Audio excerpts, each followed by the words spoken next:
Culross is Scotland's best preserved 17th century town.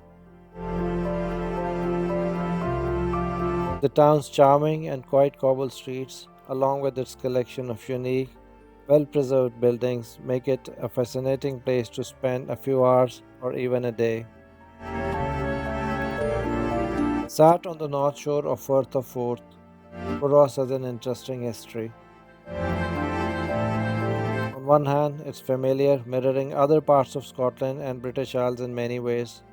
On the other hand, however, it has its own story to tell. It was once a thriving port city with all the influences that brings, but it's perhaps the particular trading relationships and effect of certain people in the town's history that has left the most lasting mark.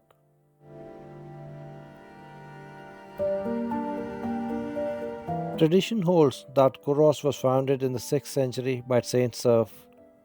Many legends swirl around this figure, including one in which he cared for an outcast princess, becoming foster father to her son, Saint Mungo, the patron saint of Glasgow.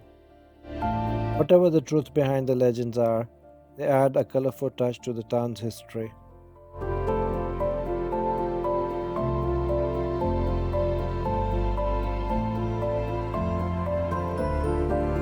As Culross moved forward through the 16th and 17th centuries, the town became a hive of industrial activity. Indeed, it was the center of the Scottish coal mining industry at this time, and one man was at the heart of it all, Sir George Bruce of Cornwall. He established a coal mine at Culross in 1575 and in 1595 built a revolutionary shaft known as the Mott Pit. It was the first coal mine in the world to reach out under the sea. With clever mechanisms to drain leaking seawater from above, it was considered a modern wonder until destroyed by a storm in 1625.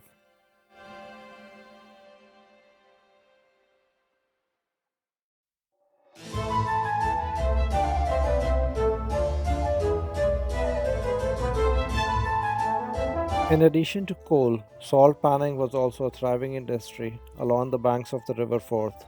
At one point, powered by the heat from coal, Culross produced more salt than anywhere else in Scotland. It was the profits from these industries that Sir George Bruce put into the construction of his mansion, the building that became known as Culross Palace.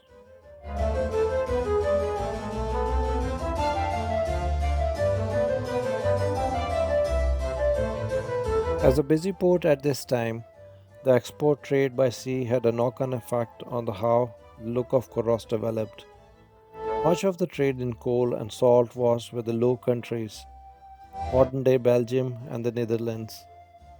Ships would often return to Culross using Dutch roof tiles, and it was those red tiles that helped give the town its distinctive appearance.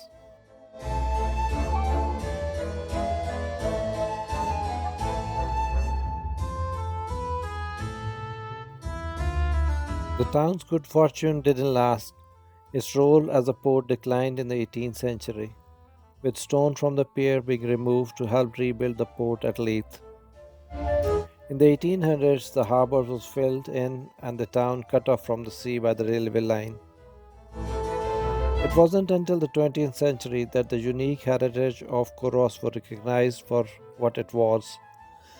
Since then, the National Trust for Scotland has been working to restore the town to its former glory.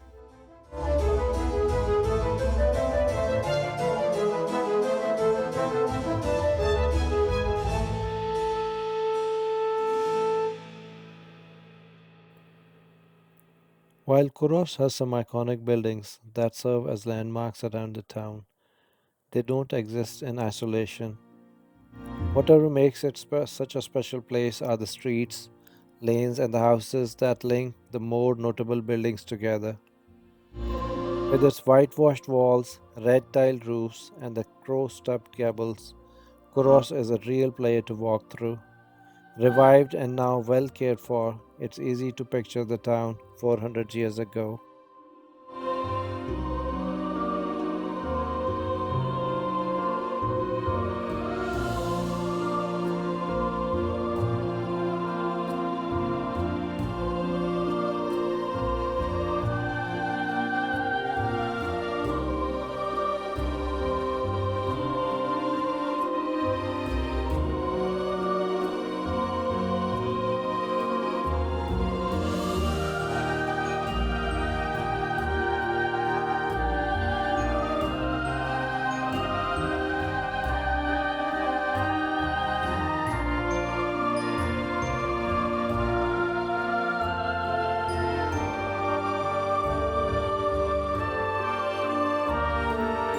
Across the main square is the Culross townhouse, easily identified by its distinctive clock tower.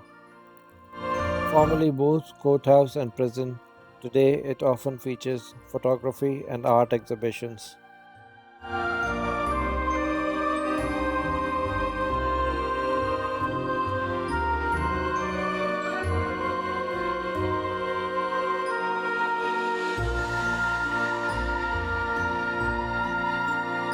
Visiting Culross is like stepping back in time. It's such a quirky wee village with only 395 residents. It's filled with steep cobbled streets and so much character you can get lost wandering for hours. And only 20 minutes from Edinburgh, it makes the perfect day trip from the city.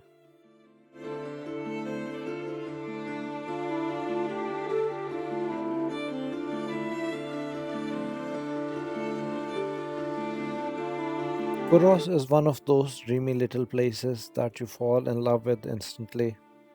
You can wander the little cobble streets for hours and never be bored.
Just up the hill from the town square is Market Cross, or the Old Market Cross.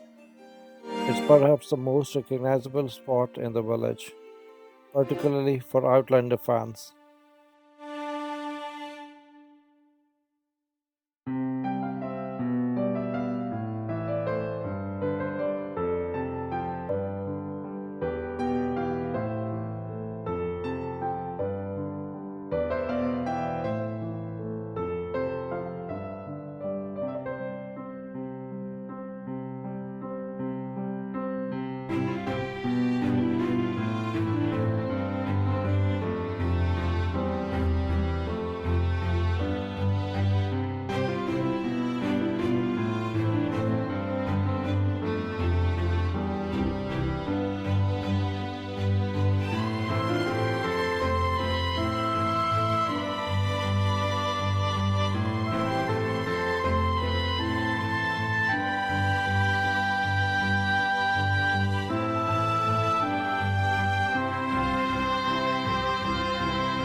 If you enjoyed the video, please like and subscribe to our channel. Thanks for watching.